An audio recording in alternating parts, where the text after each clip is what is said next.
Rosehip oil contains carotenoids, which help keep your skin fresh and healthy by creating new skin cells.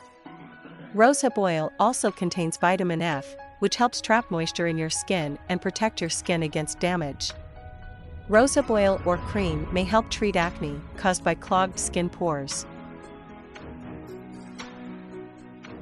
Rosehips are full of vitamin C, which makes rosehip oil a great tool for protecting your skin. The vitamin C in rosehip oil acts as an antioxidant, a substance that protects your cells against damage and disease. Rosehips help repair your skin after sun damage and can even reverse signs of aging caused by too much sun. Rosehip oil is also an excellent ingredient for healing your skin, making it perfect for skin that has become dry, itchy, and irritated by the winter chill. Furthermore, rosehip oil is packed with soothing, hydrating ingredients, ideal for moisture-stripped skin from the dry winter air.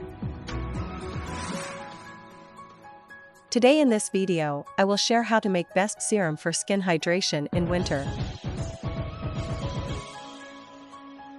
At first, you will need 3 tablespoons of rosehip oil and 1 vitamin E capsule.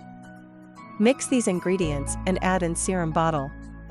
Daily apply on your face after cleaning. Rosehip oil with vitamin E is suitable for all skin types, including acne-prone skin, wrinkles and irregularities, hyperpigmentation, scars, and spots. Vitamin E provides hydration and antioxidants that help with dermal repair, while rosehip oil is rich in vitamin A, which help minimize stretch marks and prevent scarring by promote skin renewal and keep the skin hydrated.